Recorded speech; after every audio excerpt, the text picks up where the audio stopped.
You're listening to The Blind Chick, an Aftersight original podcast. We're telling you stories about strength, overcoming hurdles, and living experiences. We see who you really are. Blindness can be an adventure. Are you ready for the journey of a lifetime? We are. Hello, everybody, and welcome back to The Blind Chick. That's Moses Street. And that's the Blind Chick. And she and she happens to be my lifelong muse. Aww. And so like what the term behind every great man is a woman or a muse.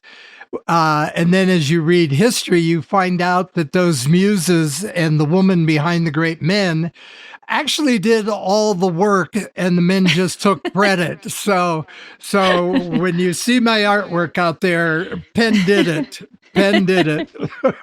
Aw. All right, the truth is finally out. That's right. That's right. Oh, well, everybody, we're gonna dive into today's episode because he definitely warrants as much time as possible.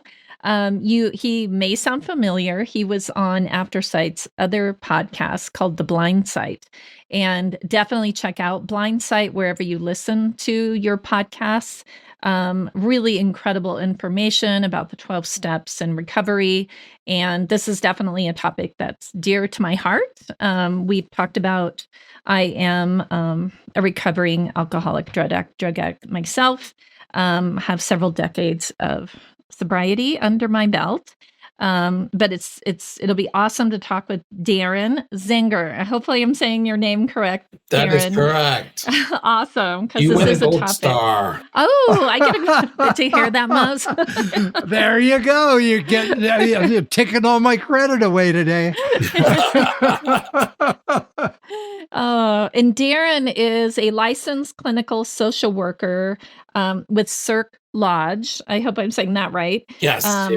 When I saw that, I was thinking Cirque Soleil, so I was hoping I was pronouncing it right. And well, Darran, welcome to The Blind Chick. Thank you. It's good to be here. Yeah. Awesome. Where are you calling in from today? I am calling in from Moran, Utah, where I work in Moran. Fortunately, today is my day off, so I can do a lot of things today on my own and chill. We all like days off. Just chill, yeah. Wow. Yeah, this is a great day for me. Get out and do stuff. It's also, my wife is off work today too, so it's like a great time to go on a date while the kids are in school, babies. Yes. Yeah. Absolutely. Well, and because we should know, we've driven all over Utah, but what national park are you close to? Well, if I'm going to have to guess for a national park, it's probably going to be Arches. It's about 4 hours away. Then Canyonlands is right there as well as Valley, Canyonlands, down in that way. And then if you go down to the south, southeast corner, you got Zion's, you got Escalante. Yes. Right. The Angels Landing is a prominent place to go to out there as well. So I'm just south of Salt Lake City, about 40-minute drive south of the Salt Lake Airport. Yeah, you're not too far from Park City. I know. Park City is about a 45-minute drive up the canyon from here. Yeah. Okay. Moses and I used to, years ago, worked for Sundance Film Festival, so we are familiar with the drive. Mm-hmm. Yeah. We've also visited all of the parks during COVID that are in Utah. Utah is such a beautiful, beautiful state. It is. I mean, I love driving southbound, and obviously I'm not driving, but, I'm sending the drivers. I love going down towards Cedar City, and then seems like you just go around this corner and you just have this big red rock wind hit you, and then everything's the red rock is which is famous for southern Utah. Yes. Yes, absolutely. And I know that you enjoy getting out hunting and hiking and everything, which we're gonna get into. But first of all, because you said it, you don't drive. I don't either. Um, can you tell us a little bit about your eye condition? Were you born without vision, or was Yeah, it something that came on later? I have what's called Usher Syndrome. It's combined hearing loss and vision loss. Yes. And so I was born with retinitis pigmentosa. Okay. All right. I was, I couldn't see in the dark. I could see just fine during the day and everything else that I did, any other kid. And then, what do I know as a 5-year-old? I think, and everybody else Yes. in the dark, it's like, all right, trying to figure out, when I get driving, it's like, how can I drive at night? What are these guys? These headlights come on to me. And it's like blinding. And it's like, how do you drive at night? Yeah. And so what's interesting with me is I never really fit the glove or the mold of Usher syndrome because I was actually born with hearing. Oh. And I didn't start losing my hearing until just before my 5th birthday. Oh, wow. And I know Usher's is like a spectrum, right? It is. It has a variety of hearing loss and it has a variety of vision loss due to RP and hearing loss. So you're right. It does have that spectrum type kind of thing with it. A severity, I guess you could call it that way. Yeah. So did you go through the regular, public school system? Yeah, I grew up in Eastern Oregon. I mean, right at the base of the Blue Mountains. I mean, I was like the only one in the area. I mean, they had a resource center in a town that was maybe an hour, 45 to an hour away from me, where they had all the hearing impaired people, deaf students in there. But I went to a regular public education in my rural town. I used hearing aids a lot, and then I used back at the time they called it an FM system where teacher would wear a microphone and I would have my personal receiver and use a T-coil on the hearing aid. So even though the teacher's on the other side of the classroom, I felt like she was talking right directly in my ear. Nice. Wow.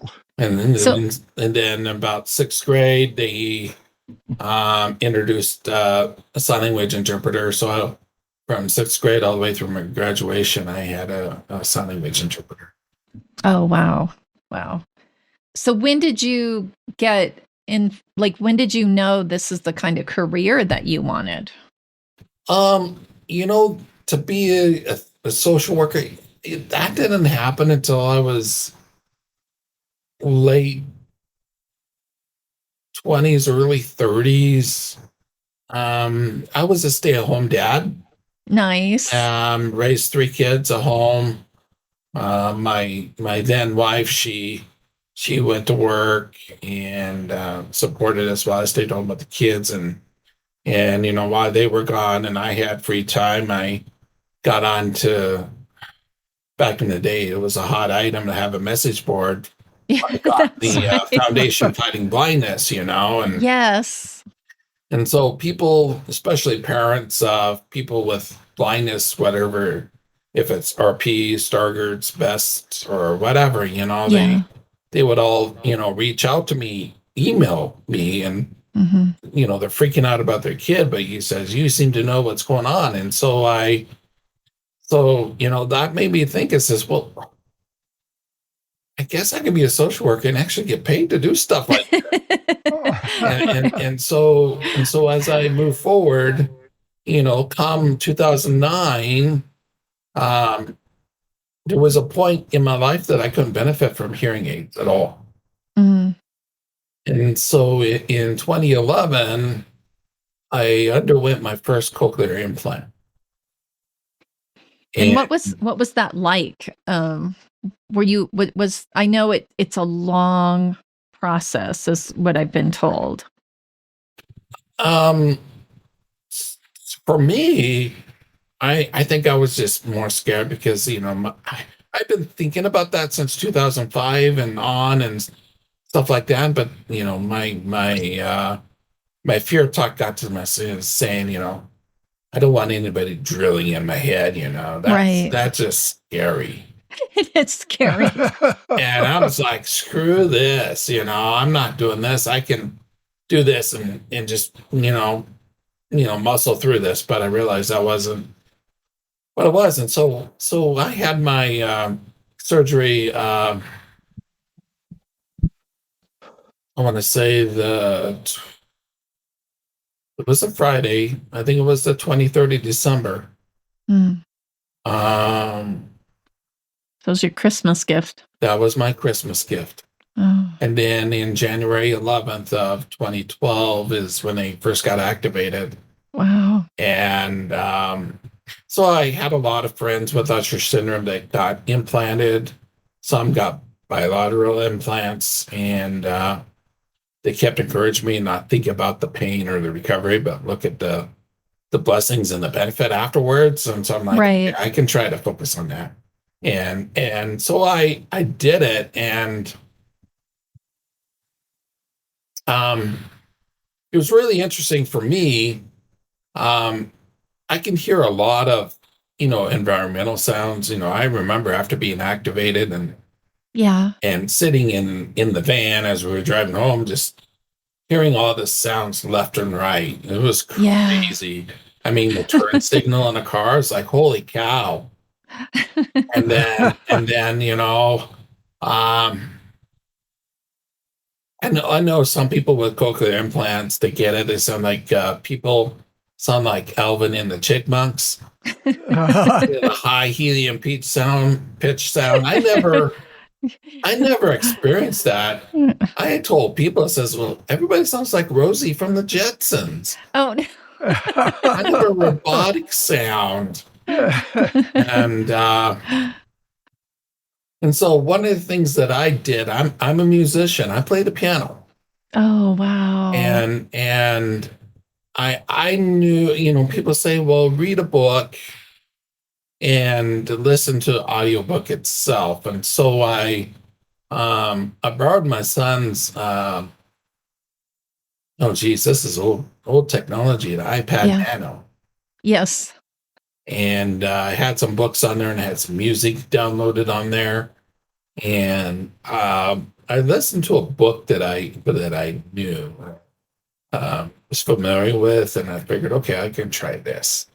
And is that to like kind of retrain your brain? Exactly. Is that the reason? That I can understand, what the sound is and translate into what it means, what it sounds like with people speaking, Okay. That's what that was for. And I listened to music, and of all people, it was Journey. Oh. I had to go back to my 80s, listen to some classic music, Yeah. And you didn't start with rap? No, I never got into rap. I don't either. That's why I'm teasing you. And so I always, Journey, Chicago. Yes. John Bon Jovi. Yeah. Those type of things. And one of the things I notice is later, that spring, my son was in the band and I went to one of his concerts. And then it just hit me that I was able to hear distinctly each of the different instruments, the brass, the woodwinds, the drums, distinctly from each other. Wow. And it was around that time where I sat down on a piano and started playing and was able to find, middle C and then start toying around. Nice. And then it just it was a very powerful thing. And then as I moved on, I was able to hear speech. I was able to hear a bunch of other things that started coming back. Yeah. And part of that was because I was post-lingually deaf. I already developed language, and so everything started to fall into place. Yeah. And that makes sense. And so in December of 2012, I went and got my left ear done. Was that easier because you had success with the other one? It was. It was hard because I had to, because my right ear was working so well. I actually had to take my right ear off so I could focus on my left ear to get that kind of caught up to speed and stuff. But one thing that I was working with my audiologist was, she told me that says in normal hearing, there's usually a dominant ear. Oh. And my right ear has always been my dominant ear. And that makes a lot of sense. Yeah. And I remember going in there and getting tested with both my ears, both my cochlear implants on. I call them my ears because I tell people if I don't want to listen to you, I'll just put my ears off. And so I did 100% on some of the words, she was doing. Wow. She's like, she thought I was lip reading, but then it dawned on her to realize you're blind. You can't even do that. It's just like, all right, we got to shift gears and do some other type of hearing test, which involved a CD player with a lot of background noise and voices that come forward and repeat what those sentences are. And it was crazy. Yeah. Yeah. And so once I was able to hear and get what I did, that's when I went to the Division of Services for the Blind and Visually Impaired here in Salt Lake City, went into their training program so I can, learn JAWS, learn my iPhone, learn Braille, learn, all of this other stuff that I needed to do. And at the same token, that's when I applied for my master's. Wow. Wow. Yeah. And so how did you choose the field that you're in? Because it's a pretty narrow field, right? I mean, it is. Social work is kind of broad, just depending on what kind of work you want to do. There's the macro work, which deals with systems and government systems and family systems, and then there's the micro work, which deals with therapy and things like this. And, like I said, I went back to what I thought I was going to be doing. Working with blind individuals, their family systems, and how to adapt with vision loss. So did you do that initially and then switch over to the work you're doing now? Or actually, when I went to school and did my practicum, I was thrown into substance use. And I just stayed with it ever since. And what about it? What about it resonated with you? It did, because I found out I really like to enjoy working with people with trauma. And so I there's that thing, if I can get to the core issue, and I liken therapy kind of like pulling a layer of onion at a time. Once you think you got everything done, we pull that layer, and then we find out, there's more stuff to do. Work on that, pull the layer back, then there's more stuff until we get to the core issue or the core belief that's leading people to use substances. But at the same time, while I was, after school and stuff, there was an opportunity for me to work at the Moran Eye Center here at the University of Utah. Yeah. And I would go in and teach, introduction to low vision.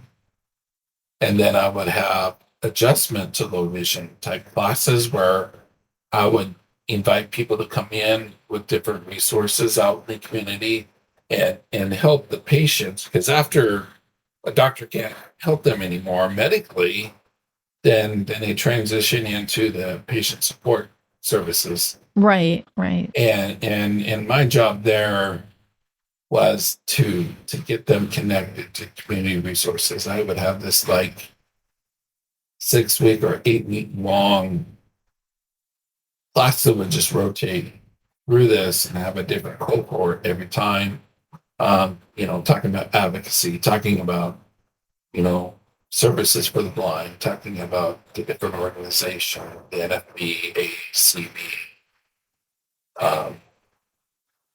and then where can they go for training, where they can do in-home training, because some of these people I was working with were elderly people that can't, they get back to generation and things like that. So, I worked there for a while, and then I just took off with substance use, and so now, after 10 years, I'm here at Cirque Lodge, and I'm trained in Brainspotting,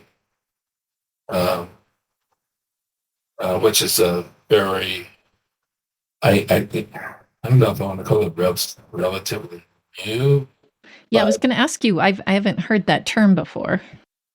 It's derived from EMDR, which is eye movement desensitization and reprocessing. Right. EMDR is very regimented and has constructs to set it up to do.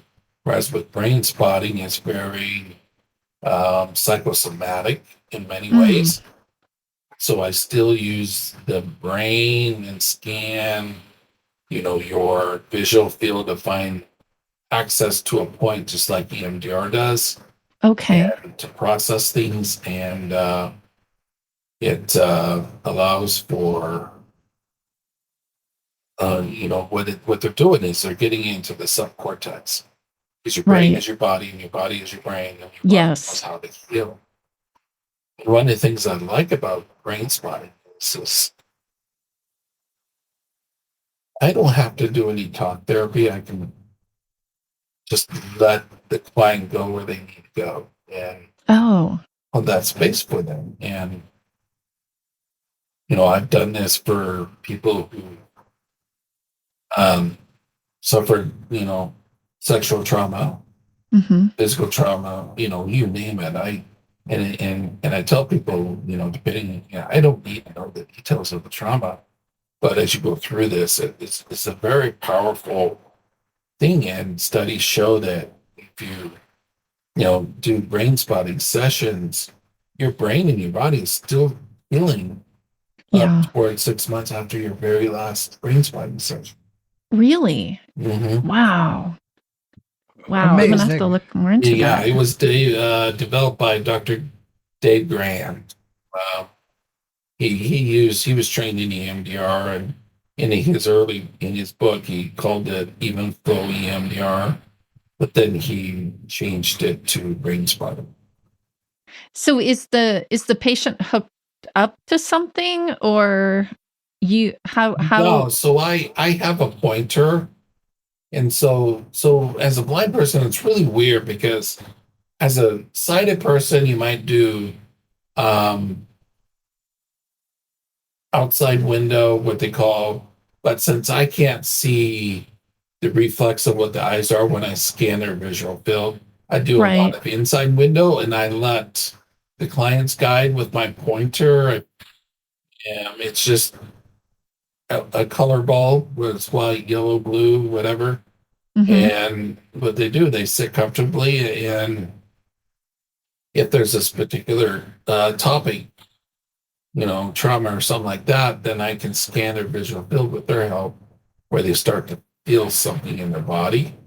Oh, interesting. And then once I find it on the horizontal axis, then I can go on the vertical axis and go up and down where it's more intense, and then that's where I identify the brain spot, and then I put the pointer in place, and why the client processes things. And even though it's a simple thing, a lot of my clients get done. It's like, man, that's emotionally draining. Wow. Even though I didn't do anything, because it is. Yeah. Trying to unblock all that stuff, because trauma is stored in our nervous system throughout our body. Yes. Yeah. And so, I had a client recently who talked about, some issues he had with his mom, and his whole left side was paralyzed. struggled to get that unblocked. And then I invited him to talk about it, which he did. And all of a sudden, all of that let go. Wow. It was crazy. Wow. No wonder you like what you do. Yeah. To see those transitions must be almost like witnessing a miracle. It is. And I've had some people, when I do their work, all of a sudden they hit that brain spot. They have a lot of flashbacks about the memory that they've either suppressed or not do, because that's the goal of trauma work, is to get that stuff unstuck so that your brain can process it and put it in where it needs to be, instead of just being in that fight, flight, or freeze mode. Hello, everybody. Thank you for listening to this episode of The Blind Chick, After Sight production. My name is Jonathan Price, podcast producer here. If you enjoyed this episode, like Penn said, please leave us a subscription down below. Click on that 5-star, write us a review, send us some feedback, give us a call, let us know what you think of the show. We really love having all those comments and things that come in. And really, you guys help shape the show. We have so many people who comment about, oh, you need to have this person on the show or that person. If you have a guest suggestion, email us at feedback@aftersight.org or give us a call, 720-712-8856, and you can do that as well. Thank you guys so much for being a part of the After Sight family and the Blind Chick family. We'll talk to you next week.